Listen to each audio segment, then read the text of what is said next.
बच्चों, स्वागत है आप सभी का मेरे सेकंड वीडियो लेक्चर पर। इसके पहले आपने पार्ट्स ऑफ स्पीच और नाउन के बारे में पढ़ा, तो मैं आज आपके लिए लेकर आया हूं प्रोनाउन का टॉपिक। प्रोनाउन क्या होता है, आइए समझते हैं प्रोनाउन के बारे में। प्रोनाउन मीन्स होता है बच्चों सर्वनाम। प्रोनाउन की डेफिनेशन होती है a pronoun is a word which is used in place of a noun. किसी सर्वनाम एक ऐसा शब्द है जो किसी संज्ञा के स्थान पर प्रयोग किया जाता है, जैसे he, she, it, this, that, I, we etcetera. तो बच्चों ये कैसे किसी संज्ञा के स्थान पर कैसे प्रयोग किए जाते हैं, मैं आपको एक एग्जाम्पल के माध्यम से समझाता हूं। जैसे मैंने लिख दिया रमेश एक अच्छा लड़का है। रमेश मेरा मित्र है। रमेश मेरी कक्षा में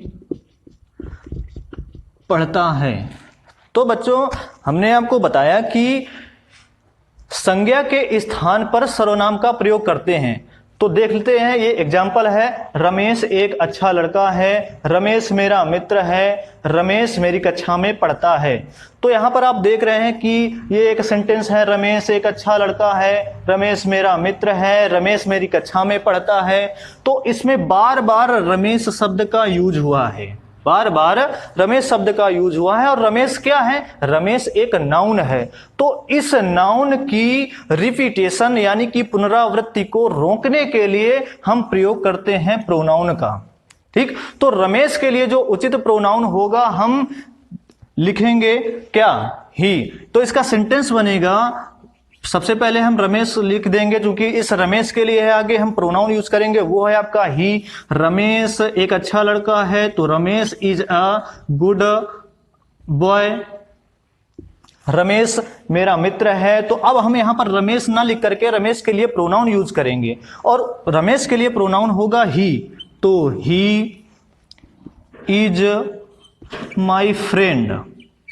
अब फिर आगे आया, रमेश मेरी कक्षा में पढ़ता है, तो रमेश के लिए फिर से वही प्रोनाउन यूज होगा, क्या, he reads in my class. तो बच्चों आपने देखा कि हमने नाउन की पुनरावृत्ति को रोकने के लिए यूज कर दिया क्या, प्रोनाउन। तो यही यूज होता है प्रोनाउन का। प्रोनाउन कितने प्रकार के होते हैं, kinds of pronoun.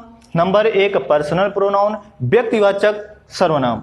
Interrogative pronoun, प्रश्नवाचक सर्वनाम। डिमॉन्स्ट्रेटिव प्रोनाउन, संकेतवाचक सर्वनाम। और डिस्ट्रीब्यूटिव प्रोनाउन, विभागवाचक सर्वनाम। और इंडेफिनिट प्रोनाउन, अनिश्चयवाचक सर्वनाम। रिलेटिव प्रोनाउन, संबंधवाचक सर्वनाम। लास्ट है रिफ्लेक्सिव प्रोनाउन, निजवाचक सर्वनाम। तो बात करते हैं, पहला नंबर है आपका पर्सनल प्रोनाउन, व्यक्तिवाचक सर्वनाम। क्या होते हैं पर्सनल प्रोनाउन, पर्सनल प्रोनाउन का क्या, कहां पर हम कैसे यूज करते हैं। सबसे पहले तो हम देख लेते हैं कि पर्सनल प्रोनाउन की डेफिनेशन क्या होती है। ऐसे प्रोनाउन जिनका प्रयोग हम किसी व्यक्ति, वस्तु या स्थान के नाम के स्थान पर करते हैं, उन्हें हम पर्सनल प्रोनाउन कहते हैं। एक बार फिर से समझ लेते हैं पर्सनल प्रोनाउन क्या होते हैं। ऐसे प्रोनाउन जिनका प्रयोग किसी व्यक्ति, वस्तु या स्थान के नाम के स्थान पर प्रयोग करते हैं, उन्हें हम पर्सनल प्रोनाउन कहते हैं। जैसे हमने यहां पर देखा भी कि रमेश था, तो उसके लिए हमने प्रोनाउन यूज किया क्या, ही। यहां पर फिर से अगले सेंटेंस में रमेश था, तो उसके लिए प्रोनाउन यूज किया क्या, ही। तो अब पर्सनल प्रोनाउन के 3 पर्सन्स होते हैं। पर्सनल प्रोनाउन के 3 पर्सन्स होते हैं। कौन कौन से 3 पर्सन्स होते हैं, देखिए। नंबर 1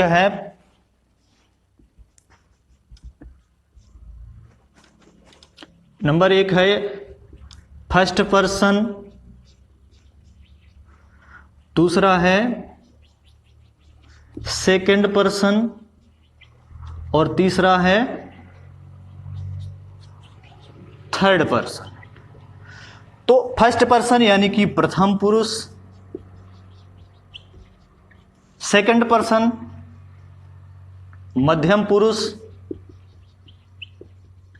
और थर्ड पर्सन अन्य पुरुष।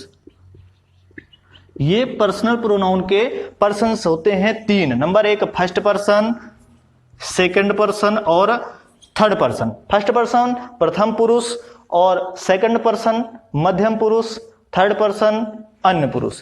तो फर्स्ट पर्सन कौन कौन से होते हैं? फर्स्ट पर्सन होते हैं बच्चों आई वी, और सेकंड पर्सन होता है आपका यू। आई वी हो गए आपके फर्स्ट पर्सन के, यू हो गया आपका सेकंड पर्सन का। इसके अलावा जितने भी प्रोनाउंस होते हैं वो सब किस पर्सन पे आते हैं? थर्ड पर्सन पे आते हैं। तो हम पर्सनल प्रोनाउन की जो तालिका है उससे देख लेते हैं कि क्या है तालिका, और उस तालिका को आप बच्चों नोट भी कर लेंगे, उसे लर्न भी कर लेंगे। बच्चों प्रोनाउन की तालिका है आपके सामने, इसको नोट भी कर लें या फिर आप स्क्रीनशॉट भी ले सकते हैं। हमने पर्सनल प्रोनाउन के तीन पर्सन्स बताए, फर्स्ट पर्सन, सेकंड पर्सन और थर्ड पर्सन। फर्स्ट पर्सन के सब्जेक्ट होते हैं आई वी, और इसका ऑब्जेक्टिव केस होता है मी अस, एडजेक्टिव होता है माई आवर, और पजेसिव होता है माइन आवर्स। सेकंड पर्सन का हमने आपको सब्जेक्टिव केस बताया था, यू होता है। यू का ऑब्जेक्ट यू, एडजेक्टिव योर और पजेसिव योर्स।